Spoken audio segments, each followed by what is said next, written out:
grease, fixing the gate motor on my front fence when the white BMW screeched to a stop in front of my ranch, the kind of high-maintenance car that screams HOA board member.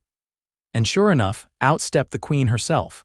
Odessa Kensington. She had the haircut, the clipboard, and the attitude. "Excuse me," she barked, marching up like she owned the world. "Are you Trevor Raines?" "Yeah," I said, wiping my hands on a rag. "Can I help you?" She didn't even introduce herself. Just shoved a stapled packet into my chest like she was serving a court summons.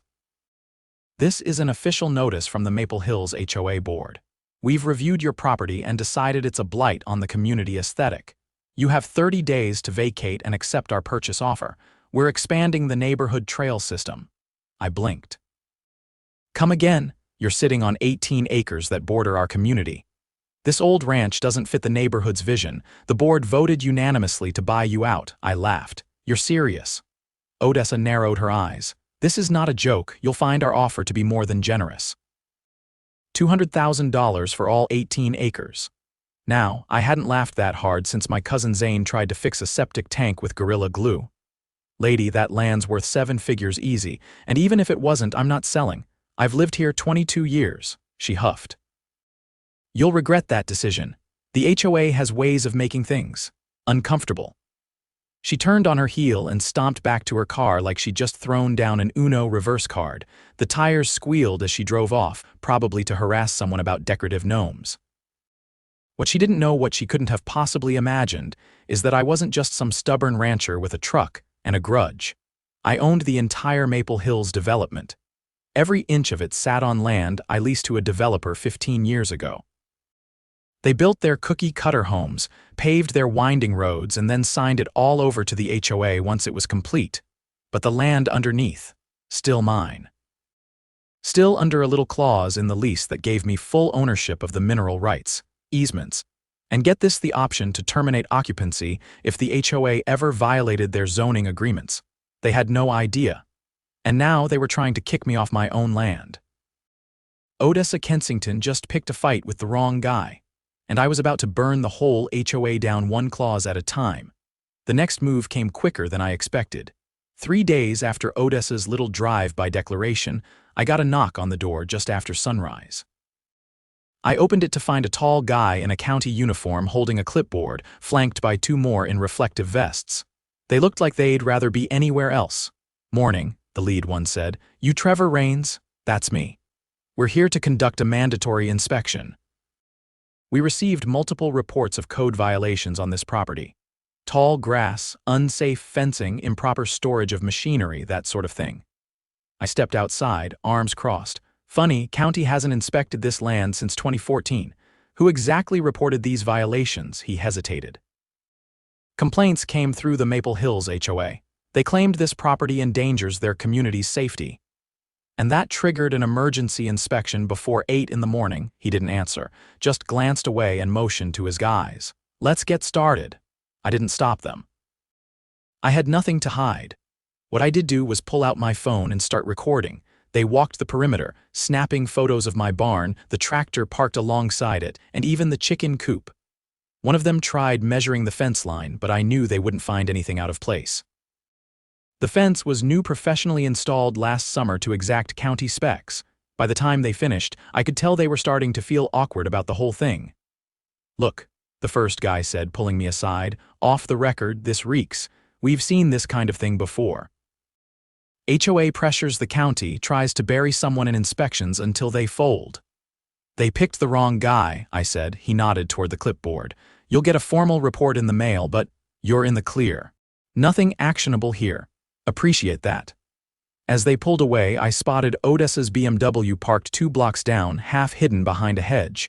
She was watching with binoculars. I gave her a slow, exaggerated thumbs up. She sped off. Later that afternoon, I dug through my safe and pulled out the original land use agreement signed by the developer, notarized and sealed by the county clerk. I scanned it into my computer and emailed a copy to my lawyer, Rebecca Linwood, a firebrand real estate attorney I'd known since she helped me shut down an illegal hunting lease on my back pasture 5 years ago.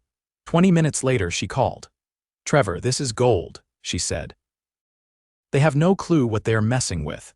You still paying the property taxes on the land under Maple Hills? Every year, I said. Auto drafted out of my ranch account. Then nothing's changed. The HOA's got no authority to expand or annex anything without submitting a zoning petition. And guess who has to approve that petition? Let me guess me, bingo. You're listed as the primary stakeholder on the parcel. You could bulldoze that whole subdivision tomorrow if you wanted to, assuming you followed proper procedure. Not my style, I said. I want them to hang themselves with their own rope. Rebecca chuckled. Then let's give them as much rope as they want.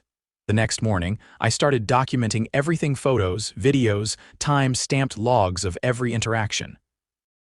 I installed 2 new motion sensor cameras facing the road and the eastern property line. Not because I was paranoid, but because I knew how these people operated. Odessa wasn't going to take no for an answer, and I wasn't going to wait around for her next move. It came 2 nights later. I woke up to the smell of smoke. Not a house fire, something more subtle. Acrid, chemical. I grabbed my flashlight and ran out the back door, boots half-laced. The field behind my barn was smoldering. Someone had tossed a flare into the dry grass, trying to start a fire that could have taken out half the property if the wind had been stronger. I called the fire department. They showed up fast, got the fire under control, and confirmed what I already suspected. This wasn't accidental, the chief said. Flare was military grade, not something you pick up at a gas station. I gave them the footage from the new cameras. It showed a dark SUV pulling up just before midnight. A figure in a hoodie stepped out, ran toward the fence line, threw something, and bolted. The license plate was partially visible. Enough for the sheriff's office to trace it. That's when everything took a turn. The SUV was registered to Mark Felden, Maple Hills HOA's treasurer. They arrested him within 24 hours. Turns out, Felden had a sealed record. Arson as a teenager, expunged after a diversion program. When the sheriff's office searched his garage, they found more flares, bolt cutters, and a binder labeled Rain's Property Transition Plan. Inside were printed maps, timelines, and a copy of the same lowball offer Odessa had handed me. The plan outlined steps to encourage surrender of property through escalating pressure and community engagement. I got a call from the sheriff himself. Trevor, we're treating this as a coordinated criminal conspiracy. If you're willing to press charges, this won't stop with Felden. We'll subpoena HOA meeting minutes, financial records, everything. I'm more than willing, I said. Within a week, subpoenas went out. The sheriff's department raided the HOA's main office, just 2 rented rooms above a smoothie shop on Main Street. They seized hard drives, printed ledgers, and Odessa's personal laptop. What they found was worse than I expected. The HOA had been running a side fund completely off the books, fueled by fabricated fines and assessment fees they'd been charging new homeowners. The money was funneled through a dummy landscaping company registered in Odessa's nephew's name. Dozens of residents had been strong-armed into paying for phony violations. Mailbox heights, lawn edging, even the color of patio furniture. Every cent went into the slush fund earmarked for strategic acquisitions, meaning me. The sheriff's office held a town hall at the middle school auditorium, and I made sure to sit in the front row. Half the neighborhood showed up, confused and angry. Sheriff Nolan took the mic. "Ladies and gentlemen," he said, "we've uncovered a pattern of financial misconduct, coercion, and attempted arson linked to members of your HOA board. This investigation is ongoing, but we have enough evidence to recommend criminal charges against multiple individuals." Gasps rippled through the crowd. Odessa wasn't there. She'd gone silent since the raid, but her name was on every document they found. After the meeting, a woman approached me, mid-30s, tired eyes, holding a little girl by the hand. "You're Mr. Rains, right?" she asked. "That's right. I just wanted to say thank you. They fined me $800 last year for having a cloth swing set, said it was a safety hazard. I couldn't fight it. I thought I was alone." "You're not," I said. "Nobody has to take that kind of abuse." By the end of the week, 5 board members had resigned. Odessa hadn't been arrested yet, but the district attorney was circling. The county froze the HOA's accounts, and a court-appointed receiver started combing through the rest of their records. Rebecca called me again. "Trevor, this is going to make the news. You want to give a statement or let the DA handle it?" "I'll let the facts do the talking," I said. "But I do want one thing. What's that? I want the HOA dissolved, permanently, she paused. We can make that happen. And just like that, the ranch stayed right where it was, and the people who thought they could steal it learned what happens when you try to bully the landowner who holds the ground under your feet. The following Monday, Rebecca called me again, her voice crisp like she'd been up since dawn stacking evidence. I've got something, she said. The HOA's bylaws were amended last year without a proper quorum, no vote, no notice to residents. They used that illegal amendment to start collecting redevelopment fees. That alone is enough to void their charter. I stepped out onto the porch, watching a group of kids pedal down the trail that skirted my property line. Can we prove it? Already did. I pulled the county recording log. They never filed the revised bylaws. On paper, they don't exist. I nodded to myself. Then we go for dissolution. That's the plan, but there's more. The receiver found a second account in a Delaware bank. Guess who authorized it? Odessa. Under a fake consulting LLC. They've been laundering resident payments through shell companies. It's wire fraud, Trevor. That night, I met with Sheriff Nolan again, this time at the courthouse annex. He pulled a folder out of his briefcase and slid it across the table. State investigators flagged transfers going back 3 years, he said. The board rerouted over $400,000 through that Delaware account. The paper trail leads straight to Odessa and 2 other board members, Miriam Delaney and Victor Hatch. He flipped the folder open. Inside were screenshots of bank transfers, notarized forms, even a forged vendor contract for community development consulting. They took money from working families, Nolan said, his voice low. Then used it to bankroll their land grab. I leaned forward. What happens next? The DA's office is preparing charges. Fraud, racketeering, conspiracy. We're talking real prison time. I glanced at one of the documents. It was a letter Odessa had sent to a title company, falsely claiming to represent all adjacent landowners. She'd tried to initiate a purchase agreement on my land using forged signatures from non-existent families. That crossed a line. They tried to steal it on paper, I said. When intimidation didn't work, they went for forgery. Nolan nodded. We've got enough to indict.